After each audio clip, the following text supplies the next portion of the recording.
विद्यार्थी मित्रांनो, मी हितेश ब्रिजलाल तायडे परत तुम्हाला या ठिकाणी माझ्या YouTube चॅनल तुमचं हार्दिक स्वागत करतो। मित्रांनो, मागे मी या ठिकाणी 3 व्हिडिओ टाकले होते, ज्यामध्ये आरबीआय वरती 14 मिनिटाचा व्हिडिओ टाकला होता। तो एक वरच्यावरती होता। आता ठिकाणी आपण डिटेल लवकरच आरबीआय चा व्हिडिओ टाकणार आहे। त्यानंतर मित्रांनो, आपण जर विचार केला त्या ठिकाणी पीएसआय एसटीआय असिस्टंट या एक्झाम बद्दल जो होता सिलेबस त्या ठिकाणी डिस्कस केला होता।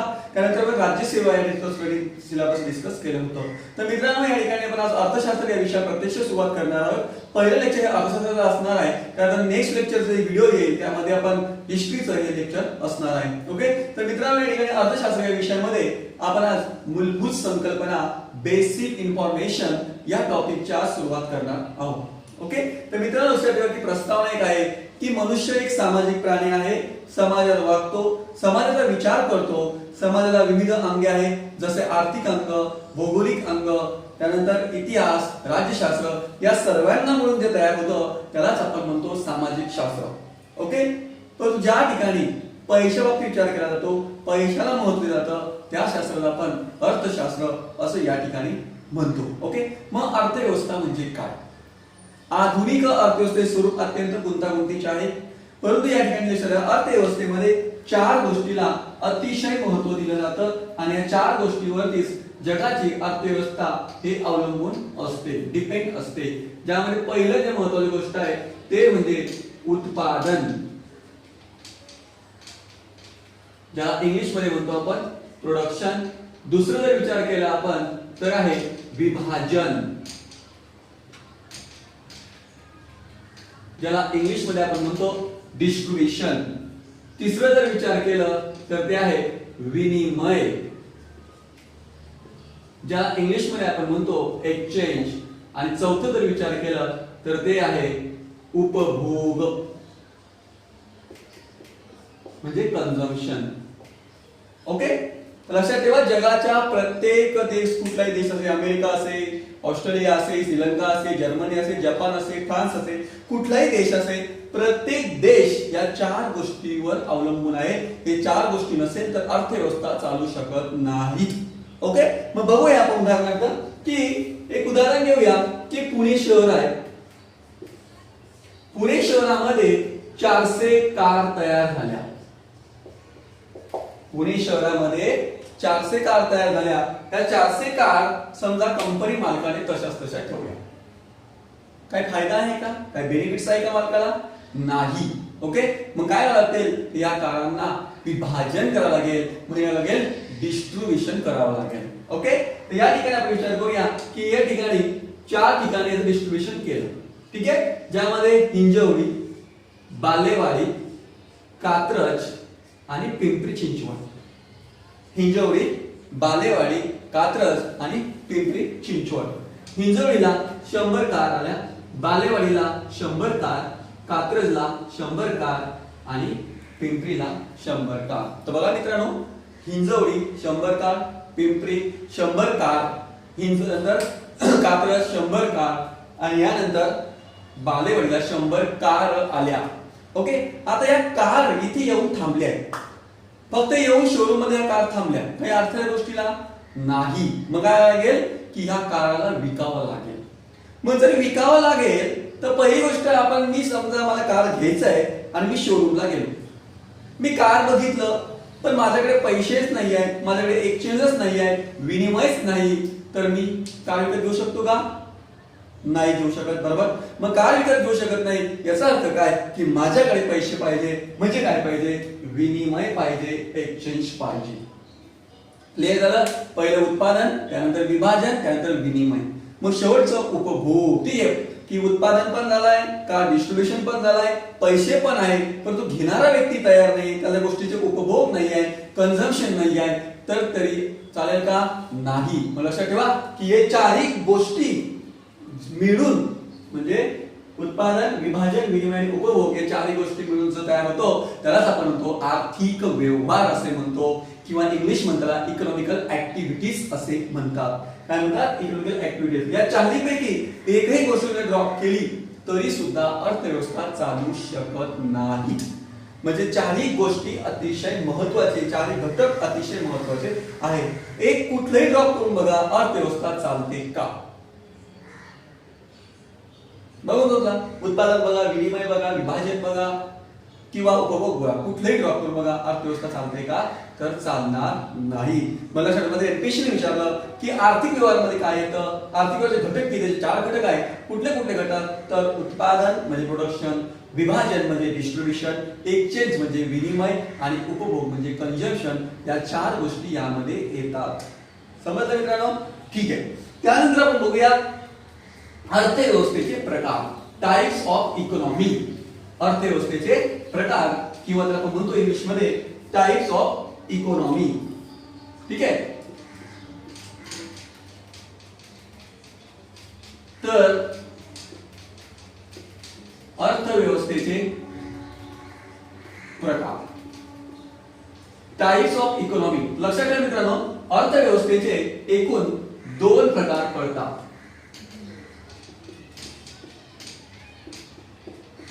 किती प्रकार पडतात? 2 प्रकार पडतात. ओके. ज्यामध्ये पहिला जे प्रकार आहे त्याला लक्षात ठेवा की उत्पादनाच्या साधनाच्या मालकीनुसार, उत्पादनाच्या साधनाच्या मालकीनुसार, उत्पादनाच्या साधनाच्या मालकीनुसार. आणि दुसरा प्रकार आहे विकासाच्या अवस्थेनुसार. विकासाच्या अवस्थेनुसार. तर बघा मित्रांनो, उत्पादन साधनाच्या मालकीनुसार आणि विकासाच्या अवस्थेनुसार. तर उत्पादन साधनाच्या मालकीनुसार अर्थव्यवस्थेचे 3 प्रकार पडतात. किती प्रकार पडतात? 3. म्हणजे 3 प्रकार कुठले कुठले ते समजणं अतिशय आवश्यक आहे. त्यामुळे पहिला प्रकार आहे, सर्वांना माहिती असेल, ती म्हणजे भांडवलशाही अर्थव्यवस्था, कॅपिटलिस्ट इकॉनॉमी. दुसऱ्याबद्दल विचार केली तर कुठली? समाजवादी अर्थव्यवस्था, सोशलिस्ट इकॉनॉमी. आणि तिसरी जर विचार केली आपण ना, तर तिसरी अर्थव्यवस्था कुठली? तर तिसरी आहे मिश्र अर्थव्यवस्था. कुठली अर्थव्यवस्था? मिश्र अर्थव्यवस्था. तर बघा, तुम्हाला या ठिकाणी क्लिअर झालं असेल की उत्पादन साधनानुसार अर्थव्यवस्थेचे 3 प्रकार आहेत. पहिला आहे भांडवलशाही अर्थव्यवस्था, दुसरा आहे समाजवादी अर्थव्यवस्था आणि तिसरा आहे मिश्र अर्थव्यवस्था. समाजवादी, मिश्र आणि भांडवलशाही हे 3 पडतात उत्पादन साधनाच्या मालकीनुसार. आणि विकासानुसार किती पडतात? तर 2 पडतात. ते म्हणजे कुठलं? विकसित अर्थव्यवस्था, ज्याला आपण म्हणतो डेव्हलपेड कंट्रीज. आणि त्यानंतर विकसनशील अर्थव्यवस्था, ज्याला आपण म्हणतो डेव्हलपिंग कंट्रीज. ओके. तर हे झालं आपण प्रकार. परंतु साधने काय आहे हे माहिती असणं आवश्यक आहे. जर साधनेच माहिती नाही तर हे कळणार नाही. ओके. मग साधने लक्षात ठेवू आपण. उदाहरणार्थ की मला उदाहरण पुढे ते घेऊ, पुणे शहरात घेऊया. पुणे शहरामध्ये मला एक कारचं कंपनी टाकायची आहे. काय टाकायची आहे? कारची मला कंपनी टाकायची आहे. ठीक आहे. मग कारची जर कंपनी मला टाकायची पुणे शहरामध्ये, हे जर आपण विचार केलं तर मला पहिलं काय लागेल मित्रांनो? लँड. लँड म्हणजे काय लागेल? भूमी, जमीन लागेल मला. भूमी नसणार, जमीन नसेल, काय फायदा का? नाही. ठीक आहे. आता माझ्याकडे जमीन पण आहे. आता मला काय लागेल? तर वर्कर्स, कामगार लागतील. काय लागतील? कामगार किंवा म्हणतो वर्कर लागतील. ठीक आहे. आता माझ्याकडे जमीन पण आहे, वर्कर्स पण आहे, कामगार पण आहे. मला काय लागेल? कॅपिटल, भांडवल लागेल. काय लागेल? भांडवल. ठीक आहे. आता माझ्याकडे कॅपिटल पण आहे, लॉन पण आहे, तर काय लागेल? तर लागेल का? उद्योजकता, कॉम्पिटिशन. ओके. म्हणजे काय लागेल? उद्योजकता. तर हे जे 4 गोष्टी आहेत यालाच म्हणतात उत्पादनाची साधने. उत्पादन साधने कुठले कुठले? भूमी, कामगार, भांडवल आणि उद्योजकता. या 4 गोष्टी जे येतात त्या उत्पादनाच्या साधनामध्ये यांचा समावेश होतो. समजलं? मग तुम्हाला साधने कळलेली आहे. आता आपण या ठिकाणी डिटेल्स मध्ये जाऊया. प्रत्येक अर्थव्यवस्था ठिकाणी डिटेल मध्ये आपण बघूया. भांडवलशाही काय असते, समाजवादी काय असते आणि मिश्र अर्थव्यवस्था काय असते, तर हे या ठिकाणी आपण बघणार आहोत. ओके. तर यामध्ये सर्वात प्रथम जी अर्थव्यवस्था आहे, जी अतिशय महत्त्वाची आहे, ती म्हणजे भांडवलशाही अर्थव्यवस्था. भांडवलशाही अर्थव्यवस्था. ठीक आहे. तर भांडवलशाही अर्थव्यवस्था म्हणजे काय? उत्पादनाची साधने ही खाजगी व्यक्तीची मालकीची असतात. उत्पादन कुठले, कसले व कुठं घ्यावं याबाबतचा निर्णय मालक स्वतः घेतो. ज्या अर्थव्यवस्थेमध्ये श्रीमंतांचा विचार केला जातो, गरिबांचा विचार केला जात नाही. ज्या अर्थव्यवस्थेमध्ये सरकारचं नियंत्रण नसते, म्हणजे हस्तक्षेप विरहित असते, सरकारचा हस्तक्षेप नसतो. जी अर्थव्यवस्था बाजार आणि पुरवठ्यावर डिपेंडिंग असते, म्हणजे बाजारावरती किंवा मागणी पुरवठा डिपेंडिंग असते. ज्या अर्थव्यवस्थेला या ठिकाणी ग्राहकांना महत्व असतं, म्हणजे काय की ग्राहकाला व्यक्ती स्वातंत्र्य असतं, आणि अशा अर्थव्यवस्थेला भांडवलशाही अर्थव्यवस्था असे म्हणतात. लक्षात घ्या, भांडवलशाही अर्थव्यवस्थेला 4-5 नावं ओळखतात. भांडवलशाही अर्थव्यवस्था, हस्तक्षेप विरहित अर्थव्यवस्था, मुक्त अर्थव्यवस्था, बाजार अर्थव्यवस्था. एवढे जर नावं आले आणि कॅपिटलिस्ट इकॉनॉमी एवढे नावं लक्षात ठेवा ही भांडवलशाही अर्थव्यवस्था आहे. समजलं? तर मग भांडवलशाही अर्थव्यवस्थेत आपण बघूया की या अर्थव्यवस्थेला काय काय म्हणतात. तर हिला म्हणतात मुक्त अर्थव्यवस्था. मुक्त म्हणजे फ्री इकॉनॉमी, यामध्ये कोणाचा हस्तक्षेप नसतो. ओके. दुसरं हिला काय म्हणतात, तर हिला दुसरं हस्तक्षेप विरहित अर्थव्यवस्था. हस्तक्षेप विरहित अर्थव्यवस्था म्हणजे ज्याला सरकार हस्तक्षेप नसतो. तिसरी म्हणजे काय, बाजार अर्थव्यवस्था. कुठली? बाजार अर्थव्यवस्था. याला बाजार अर्थव्यवस्था का म्हणतात, हिला बाजार अर्थव्यवस्था का म्हणतात ते समजून घेऊया आपण. बघा की 2013चं एक उदाहरण घेऊया की 2013 सॅमसंग नावाच्या कंपनीचा मोबाईल आहे. ओके.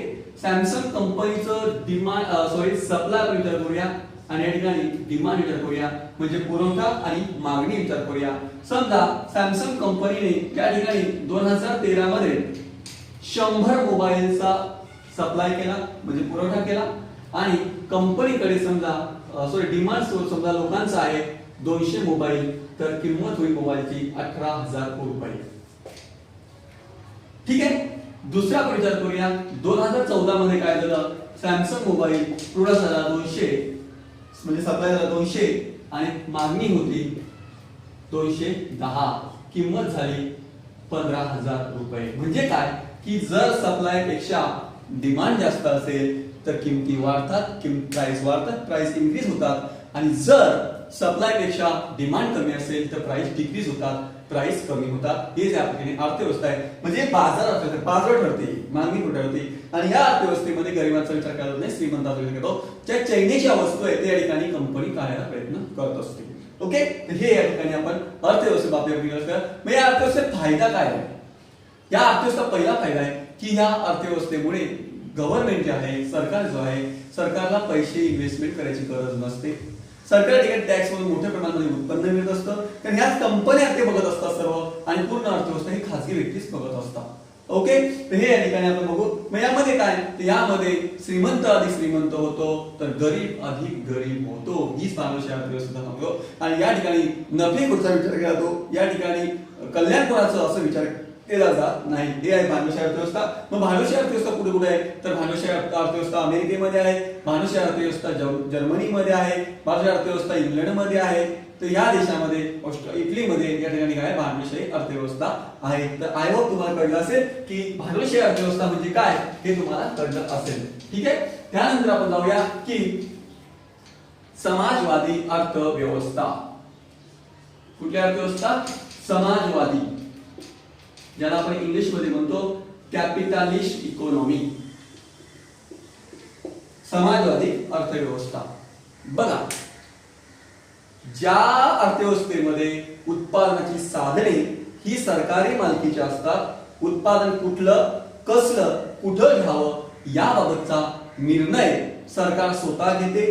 ज्या अर्थव्यवस्थेमध्ये श्रीमंताचा विचार न करता गरिबांचा विचार केला जातो, गरिबांना महत्त्व दिलं जातं, गरिबांना अन्न वस्त्र निवारा शिक्षण आणि आरोग्य या मानवाच्या ज्या मूलभूत गरजा आहे त्या कमीत कमी किमतीत कशा मिळतील या ठेवीसाठी सरकार प्रयत्न करतं. अशा अर्थव्यवस्थेला समाजवादी अर्थव्यवस्था म्हणतात. या अर्थव्यवस्थेमध्ये भांडवलशाही लोकांना, खासगी व्यक्तीला महत्त्व दिलं जात नाही.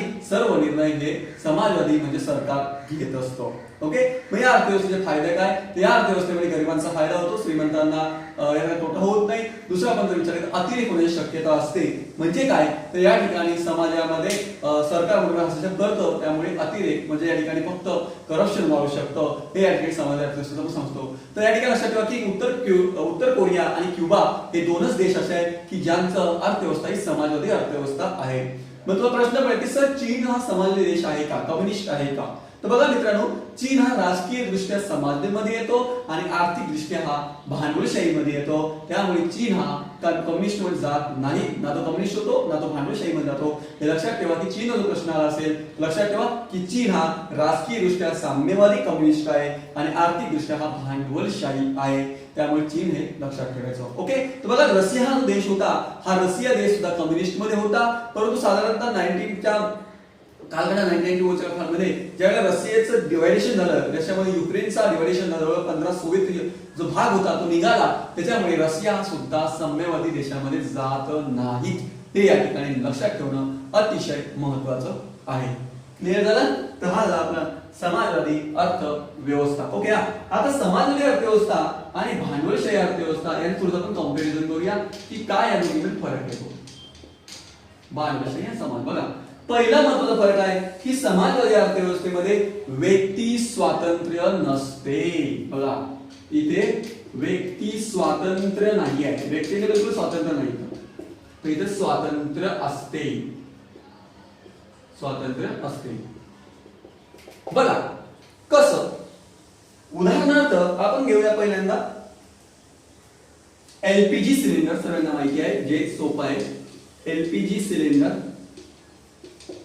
ओके, गॅसचे सिलेंडर माहिती आहे. आता एलपीजी सिलेंडर समजा आपण विचार करूया की एलपीजी सिलेंडरची किंमत आहे 1000 रुपये. किती किंमत आहे एलपीजीची? 1000 रुपये. ही झाली बाजारभाव. क्लिअर झालं? 1000 रुपये ही आहे. बघा, आणि त्यानंतर आपण जाऊया की एक शूज घेऊया किंवा बूट घेऊया, ज्या बुटाची किंमत आहे 700 रुपये.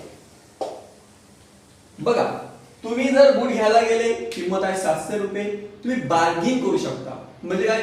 भाव करू शकता. 700चं 780, 700चं 680, 650, 600, 550 असं मागता, म्हणजे बार्गिंग करतो, बाजार भाव. मग तुम्ही काय करता, पण भाव करतो. परंतु हे जर तुम्ही एलपीजी सिलेंडर घेतलं, किंमत किती आहे? 1000 रुपये. बार्गिंग करता येते? बार्गिंग नाही. त्यानंतर भाव करता येतो? नाही. जे रेटला घ्यावंच लागतं. म्हणजे काय, इथे व्यक्तीला स्वातंत्र्य आहे का? नाही. इथे व्यक्तीला काय स्वातंत्र्य आहे. म्हणजे इथे ग्राहक हा सार्वभौम ठरतो, इथे ग्राहक हा सार्वभौम ठरत नाही. इथे काय, इथे व्यक्तीला काय पाहिजे, म्हणजे श्रीमंत व्यक्तीला त्याचा विचार करतात. इथे काय आहे, इथे गरिबांना म्हणजे लोकांना साधारणतः जनतेला काय पाहिजे याचा विचार केला जातो. मग इथे काय केलं, तर इथे नफाखोरीचा विचार केला जातो. इथे नफाखोरीचा विचार केला जाऊ शकत नाही.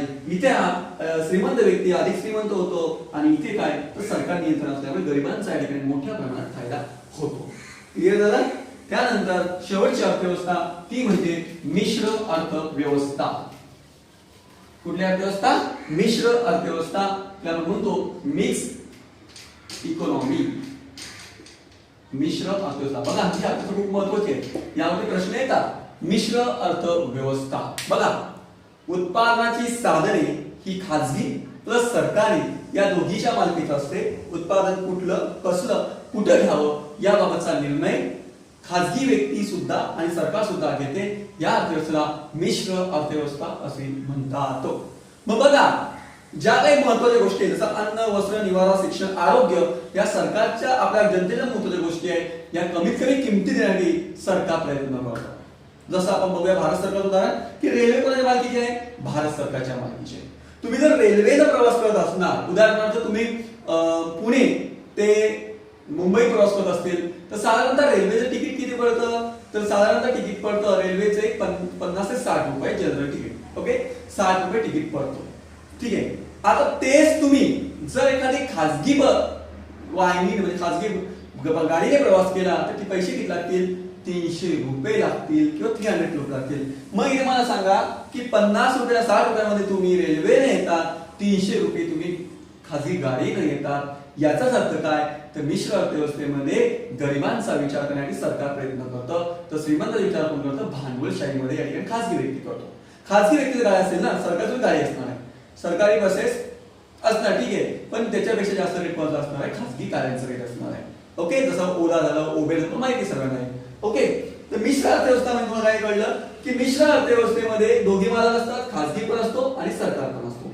बघा एक उदाहरण घेऊया आपण की मुंबईचं उदाहरण घेऊया की मुंबई एक शहर आहे, तुम्हाला माहिती आहे की या मुंबईमध्ये एक ब्रिज बांधलाय. मुंबई समजा वरळी सीलिंग तुम्हाला सगळ्यांना माहिती आहे, Worli ceiling. Okay, Worli ceiling प्रश्न खूप वेळा एमपीएससी विचारते की लेंथ किती आहे. ओके, तो प्रश्न लक्षात ठेवा की वरळी सीलिंग जो आहे हा समुद्रावरती हा ब्रिज बांधलेला आहे. आता मला सांगा की वरळी सीलिंगला समजा बांधण्याचा सरकारने निर्णय घेतलेला आहे. उदाहरणार्थ घेऊ आपण की या वरळी सीलिंगला एक्झाम्पल 10,000 कोटी रुपये खर्च येतोय. किती खर्च येतोय? 10,000 कोटी रुपये. आता ऍक्च्युली भारत सरकारने 10,000 कोटी रुपये समजा नाहीये. मग काय करेल भारत सरकार? L&T, तुम्ही सगळ्यांना माहिती आहे L&T नावाची कंपनी.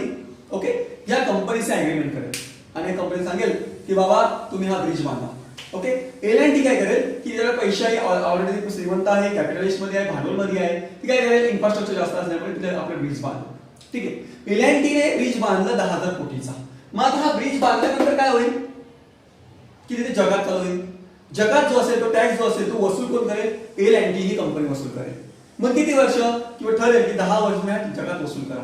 म्हणजे 10 वर्ष L&T ही कंपनी जगात वसूल करेल. 10 वर्षानंतर जो ब्रिज आहे तो भारत सरकार सुपूर्द करेल. म्हणजे काय की भारत सरकारने इन्व्हेस्टमेंट काय केली? झिरो. इथे इन्व्हेस्टमेंट भारत सरकारची आहे का? नाही. मग इथे इन्व्हेस्टमेंट कोणाची?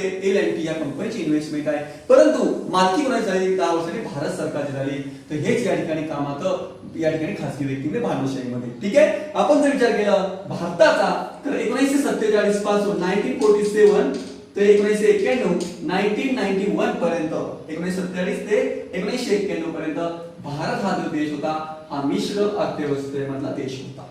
लक्षात ठेवा काय होता? आपण मिश्र अर्थव्यवस्थेमध्ये या ठिकाणी देश होता.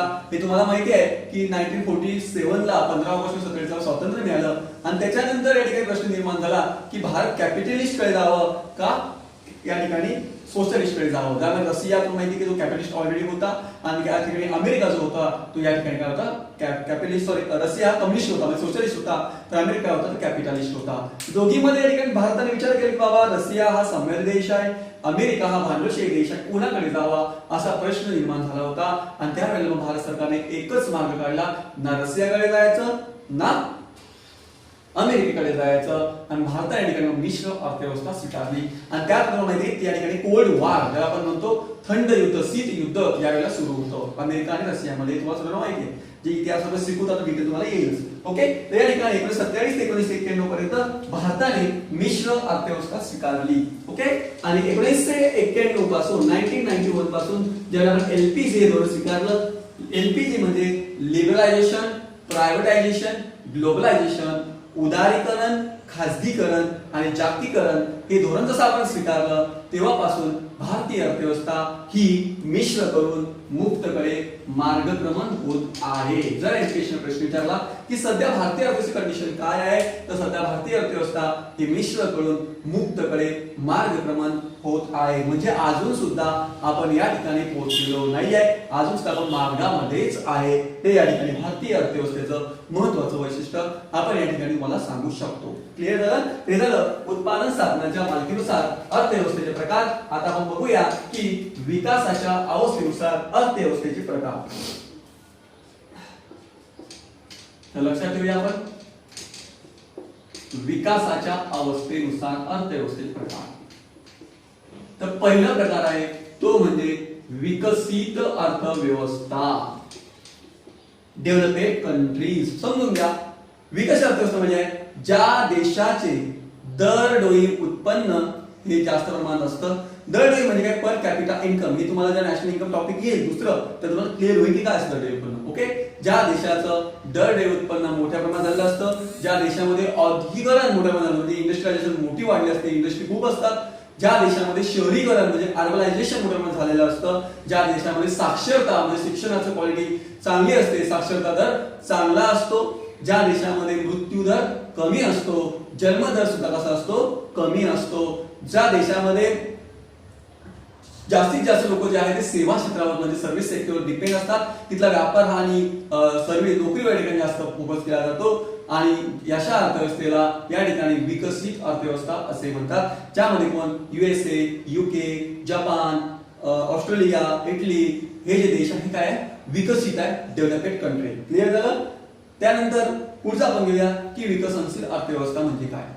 ज्या देशाचे दर डेव्हिड उत्पन्न कमी असतं, ज्या देशाचं राष्ट्रीय उत्पन्न कमी प्रमाणात असतं, ज्या देशाचं शहरीकरण प्रमाण कमी प्रमाणात झालेलं असतं, ज्या देशाचं औद्योगिकरण प्रमाण कमी प्रमाणात झालेलं असतं, ज्या देशाची लोकसंख्या विस्फोट ओव्हर पॉप्युलेशन जास्त असते, ज्या देशामध्ये मृत्यू दर कमी असतो परंतु जन्म दर जास्त असतो, ज्या देशामध्ये आरोग्याच्या सुविधा नसतात आणि ज्या देशाला जास्तीत जास्त महत्त्व कृषीवर दिलं जातं, अशा देशांना विकसनशील देश असे म्हणतात. त्यामध्ये भारत, पाकिस्तान, श्रीलंका, नेपाळ, भूतान हे जे देश आहेत सध्या कुठले विकसनशील देश आहेत. तर मित्रांनो तुम्हाला कळलं असेल की अर्थव्यवस्थेची उत्पादन साधन मालकी आपण बघितलं 3 आहे. ते म्हणजे कुठले कुठले तर भांडवली अर्थव्यवस्था, समाजवादी अर्थव्यवस्था, मिश्र अर्थव्यवस्था, आणि त्यानंतर विकासाचा विचार केला तर विकसित अर्थव्यवस्था आणि विकसनशील अर्थव्यवस्था. हे महत्त्वाचे या ठिकाणी आपण प्रकार लक्षात ठेवणं अतिशय आवश्यक आहे. तर मित्रांनो पुढचं जे नवीन लेक्चर तुम्हाला येईलच इकॉनॉमिक्स मध्ये, त्यामध्ये आपण या ठिकाणी मग पुढचं बघणार आहे, ज्यामध्ये क्षेत्रानुसार अर्थव्यवस्थेचे प्रकार, त्यामध्ये प्राथमिक क्षेत्र, द्वितीय क्षेत्र, तृतीय क्षेत्र, चतुर्थ क्षेत्र, पंचम क्षेत्र ते काय असतं, त्या सेक्टरचं महत्त्व काय असतं ते आपण त्या नेक्स्ट व्हिडिओमध्ये टाकणार आहोत. त्यानंतर मित्रांनो जर आपण विचार केला तर त्याच्यानंतर नॅशनल इन्कम जे आहे राष्ट्रीय उत्पन्न अतिशय महत्त्वाचा टॉपिक आहे, तो टॉपिक सुद्धा मी लवकर या ठिकाणी टाकणार आहे आणि त्या टॉपिकवर सुद्धा चांगले प्रश्न या ठिकाणी विचारतात. आणि सर्वात हार्ड अवघड जो टॉपिक जातो मुलांना तोच म्हणजे नॅशनल इन्कम, राष्ट्रीय उत्पन्न. हाच टॉपिक मुलांना खूप हार्ड जातो. हार्ड का जातो, कन्सेप्ट क्लिअर नाही आहे. जोपर्यंत तुम्हाला कळत नाही, कन्सेप्ट क्लिअर होत नाही, तोपर्यंत अर्थशास्त्र या विषयामध्ये स्कोर येत नाही. अर्थशास्त्र हा विषय रट्टा मारणारा विषय नाही आहे, त्यामुळे हा विषय समजण्यासाठी कन्सेप्टला फोकस जर दिलं तर हा विषय सारखा सोपा विषय तुम्हाला मुळीच नाही आहे. फक्त समजून घ्या, जर समजलं त्या ठिकाणी मला समजेल. तर मित्रांनो एक 4-5 दिवसानंतर जो पुढचा व्हिडिओ येईल तो हिस्ट्री या विषयावरती तुमचा व्हिडिओ येईल, आणि तो म्हणजे काय की ब्रिटिशांचे भारतात आगमन कसं झालं, त्यांना ब्रिटिशांना भारतच का आवडलं ते या ठिकाणी पुढच्या हिस्ट्रीमध्ये येईल. तर मित्रांनो तुम्हाला माझं चॅनल जर आवडलं असेल तर तुम्ही लाईक करा, सबस्क्राईब करा, आणि तुम्हाला काही जर सजेशन असेल की सर यामध्ये चेंजेस करायला पाहिजे, काही तुमचे कमेंट असेल तर ते मला या ठिकाणी पाठवा, त्याबद्दल मी तुमचं कमेंट वरती स्वीकारेल. तर मित्रांनो धन्यवाद, तुम्ही या ठिकाणी तुमचा टाइम दिल्याबद्दल धन्यवाद. ठीक आहे.